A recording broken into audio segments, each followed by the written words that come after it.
Hey, good morning. Welcome to Resource Prepping. I'm your host, Greg. No, the world didn't end on the eclipse. Jesus didn't come, and everybody's still here. And I thank you for the beautiful sunrise, and glad to be seeing it and partaking in it. Listen, I want to share something with you for you that believe and that you lift up your prayers and you're still waiting on answers. Your prayers may be answered by God, but maybe not the way you're expecting the outcome to be. And I'll give you my personal testimony on this and the outcome of it. We had listed our house up for sale back in January. It was just becoming too much for us, too expensive. Our health and everything else was a factor. And so we listed it up and sold right away, to our surprise.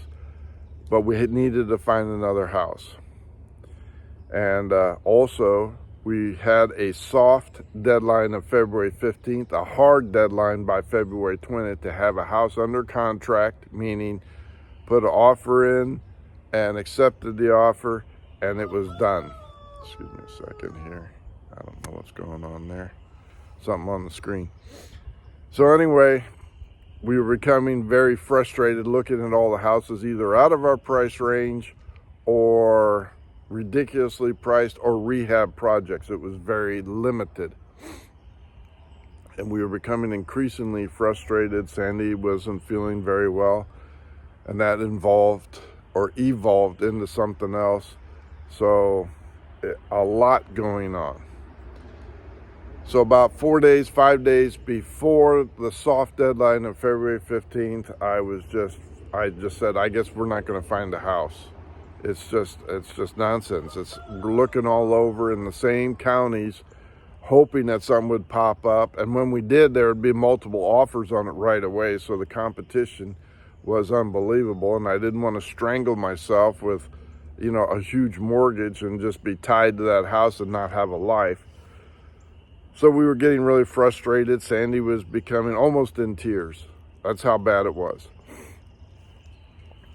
So I told Sandy, I said, okay, before I go to bed, I'm going to lift up my prayers to God. I can't do this on our own. We're going to need help, and maybe He will hear it and answer our prayers. So I went to bed lifting up my prayers to God, asking for help if it's His will. If it is His will, not my will, if it is His will to please help us find the house and do that. And lo and behold, and this is the absolute truth, lo and behold, He sent me a dream of a 2-story house, white, on a hill, raised up, not necessarily a mountain, but raised up off there, because I was looking at it from the street. And He said, look in this area, which I never looked before in my life, didn't even know anything about it. So I woke up in the morning all happy, jumped up out of bed, woke Sandy up, and I said, God sent me a picture of a house it's going to be our house. And she goes, where is it? And I said, we're going to look in this county where we never looked before because it was out of our area. And lo and behold, there was the house. Lo and behold. And I said, okay, get up, get dressed. I said, it's a 45-minute drive to this. And she goes, 45 minutes? I said, this is the house God said will be our home. Now, if you're going to argue with it, you could stay home. I'm driving 45 minutes to the house that He sent me in the dream. And she goes, okay. So she had her rear end in the seat, and off we went, and we drove out of the county. Didn't even know the name of the city because nobody ever heard of it. It's a population of 1,500 on a good year. And so we drove there, got the map, and I said, well, it's 45 minutes. So we were driving, nice drive, nice conversation, pulled up, and I said, there's the house. And she was that, and I said, that's the house. Sure enough, it was on a raised up incline from the road. So I was looking up in the dream, which was, of course, true. And we didn't have a key. We didn't have an appointment or anything else. I said, let's walk around the house. So we did, and I said, this is our home. And the realtor had her sign representing that house out there. So I called her up and I said, you might as well mark this house sold. I'm going to buy it. This is shown to me, going to be our house. And she just kind of started laughing. And she goes, what do you mean? I said, this is our house. This is going to be our home. And she goes, well, do you want me to show you the house? I said, well, I have a realtor, and we're going to want to buy it, get an inspection on it, but you might as well mark it sold. And she goes, well, that's pretty bold. And I said, okay. Fast forward, I called the realtor. We set up a viewing the next day, which was Thursday.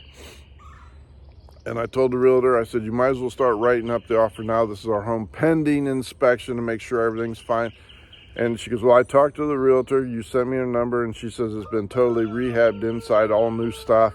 You should not have any problems. And I said, I didn't think I would. And I said, so you might as well write up the offer. Well, she called the realtor and said, we have an offer from last night. The night before, after we left, they had another viewing and made an offer. So I told our realtor, I said, here, look, let's make this offer and let's get it done. We're going to buy it. And she goes, well, you're awful confident. And I said, look, let me tell you something. I said, God showed me this house. You make the offer, and it won't make any difference what you offer, but you make the offer, and he's going to make sure we buy it, and we're going to be moving into it, and it's settled. And she goes, well, that's pretty confident. And I said, when God answers, you take him up on that.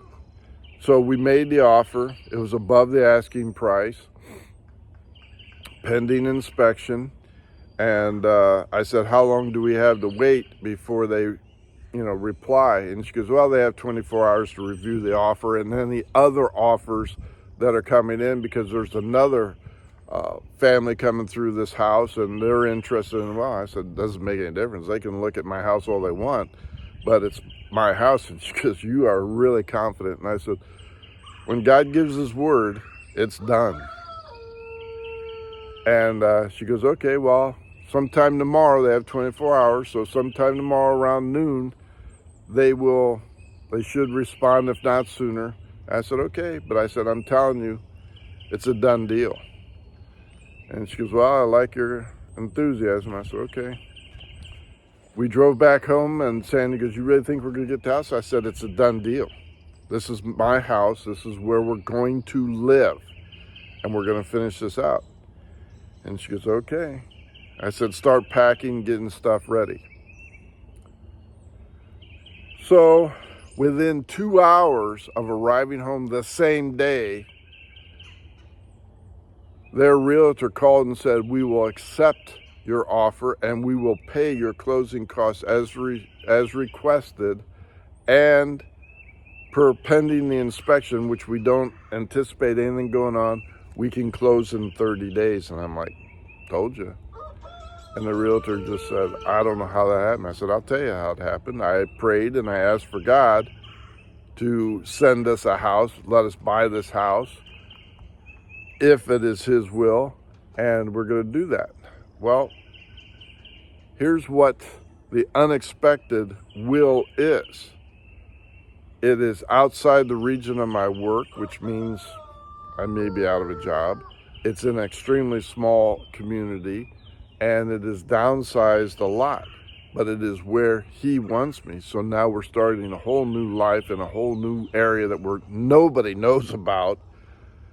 And it is his will not to remain in the area.